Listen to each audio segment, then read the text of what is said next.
ये कहानी है बॉलीवुड की उस हीरोइन की जिसकी जिंदगी सक्सेस, सेक्स और कंट्रोवर्सी से हमेशा भरी रही। भानु रेखा गणेशन, जिन्हें हम प्यार से कहते हैं रेखा।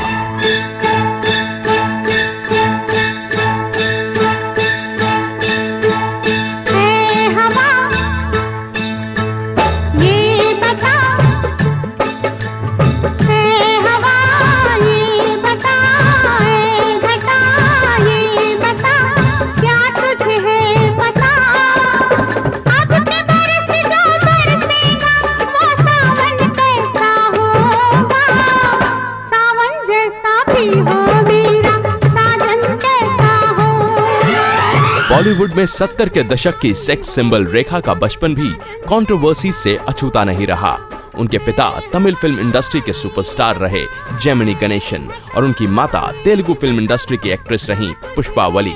ये बात सुनने में आई कि जब रेखा का जन्म हुआ तब इनके माता पिता ने शादी नहीं की थी और बहुत अरसे तक जेमिनी गणेशन ने रेखा को अपना नाम भी नहीं दिया था। रात के मुसाफिर चंदा जरा बता दे मेरा कसूर क्या है, तो फैसला सुना दे। जब रेखा सुपरस्टार बनी तो उन्होंने अपने पिता जेमिनी गणेशन के खिलाफ नाराजगी मीडिया के सामने जाहिर की थी।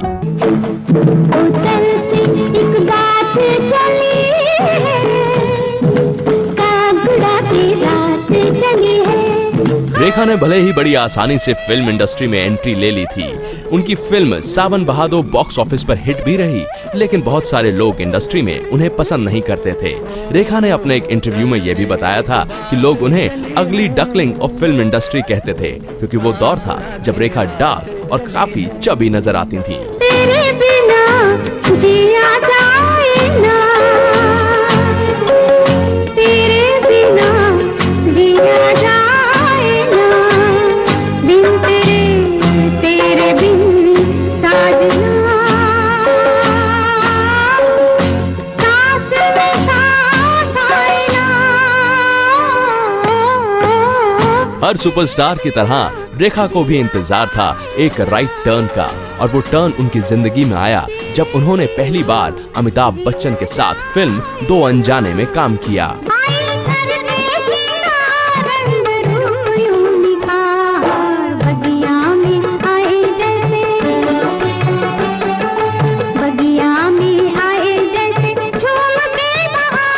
अमिताभ बच्चन के साथ रेखा की जोड़ी ऐसी बनी कि एक के बाद एक फिल्म में इन दोनों ने बॉक्स ऑफिस पर राज किया, चाहे वो हो मिस्टर नटवरलाल या फिर मुकद्दर का सिकंदर। और कंट्रोवर्सी से भरी फिल्म सिलसिला को कौन भूल सकता है। आपकी आँखों में कुछ महके हुए से राज है, आपने भी खूबसूरत आपके अंदाज है, आपकी आँखों में कुछ। रेखा की जिंदगी में अमिताभ बच्चन एक सुनहरे चैप्टर की तरह आए, जिसे आज भी रेखा बहुत चेरिश करती हैं। जब भी थामा है तेरा हाथ तो देखा है, लोग कहते हैं कि बस हाथ की रेखा है, हमने देखा है तो तकदीरों को जुड़ते हुए। एक इंटरव्यू में जब रेखा से पूछा गया क्या वो अमिताभ बच्चन से प्यार करती हैं, तो उन्होंने कहा, ऐसा कोई शख्स बताएं जो अमिताभ से प्यार न करता हो। मुझको बनाकर अपना दीवाना दीवाना, मुझको बनाकर अपना दीवाना, अच्छा बनाया तूने बहाना बहाना, अच्छा बनाया तूने बहाना। अब इस बहाने पास ना जाना, अब इस बहाने पास ना जाना, छूने से तेरे सुनो सजन मेरे, रूप रंग मेरा अंग अंग मेरा, तेरी कसम खिल गया, आँख लड़ी और दिल गया।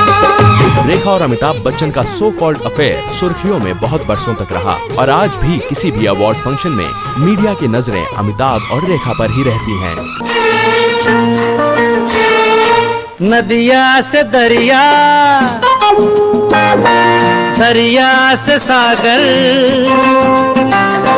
सागर से गहरा जाम, सागर से गहरा जाम, ओ जाम में डूब गई यारो मेरे जीवन की हर शाम। यूं तो फिल्म इंडस्ट्री में रेखा को एक ग्लैमर गर्ल का ही स्टेटस मिला, लेकिन एक अनोखी फिल्म ने उनकी जिंदगी बदल दी और ये फिल्म थी 1978 की घर, जिसमें रेखा ने एक रेप विक्टिम का रोल किया था और इस फिल्म के म्यूजिक ने भी रेखा की इमेज को एक अलग तरीके से ऑडियंस के सामने रखा। घर ही वो फिल्म थी जहां से क्रिटिक्स ने भी रेखा को एक्ट्रेस मानना शुरू किया। आज कल पाँव ज़मीन पर नहीं पड़ते मेरे, आज कल पाँव ज़मीन पर नहीं पड़ते मेरे, बोलो देखा है कभी तुमने मुझे उड़ते हुए।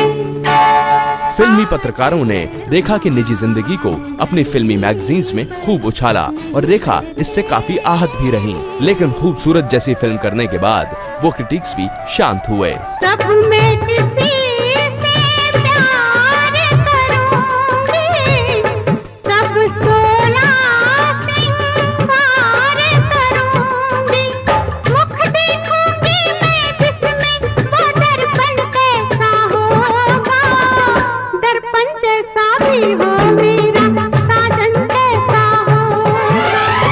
यूं तो रेखा का फिल्मी करियर परवान चढ़ रहा था, लेकिन दूसरी तरफ कंट्रोवर्सीज भी उनका पीछा नहीं छोड़ रही थी।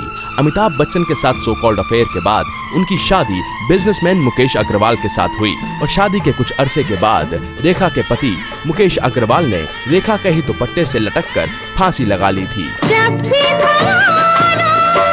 में तू आए, मेरे बदन पे खुशबू आए, महके बदन में रहा ना जाए, रहा जाए ना, तेरे बिना जिया जाए ना।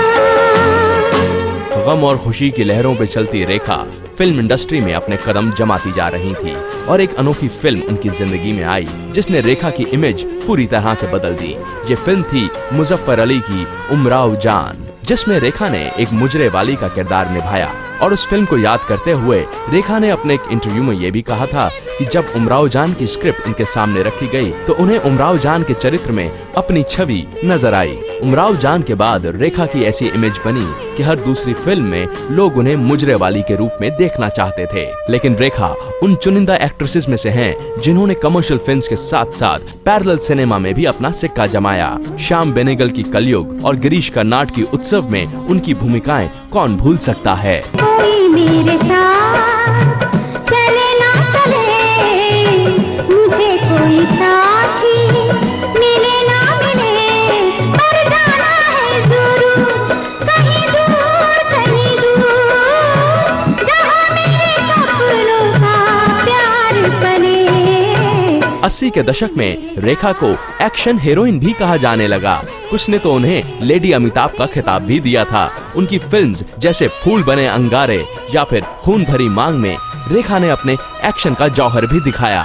लब हिले तो मोगरे के फूल खिलते हैं कहीं, आपकी आंखों में क्या साहिल भी मिलते हैं कहीं, आपकी खामोशियाँ भी आपकी आवाज है। रेखा के बहुत ही करीबी दोस्त विनोद मेहरा के साथ उनकी शादी की खबरें भी उड़ी, लेकिन बहुत बरसों के बाद रेखा ने एक इंटरव्यू में ये क्लियर किया कि विनोद मेहरा सिर्फ उनके दोस्त थे, उनसे उनकी शादी नहीं हुई थी।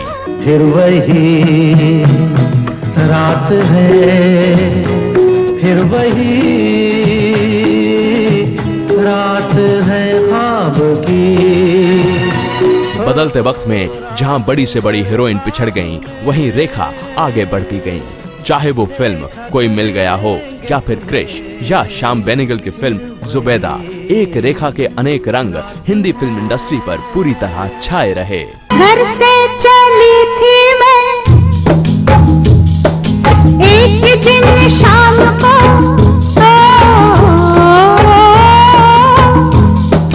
घर से चली थी मैं एक दिन शाम को, जाने किस काम को, भूल गई काम को, रास्ते में तू मिल गया, आँख नहीं और दिल गया।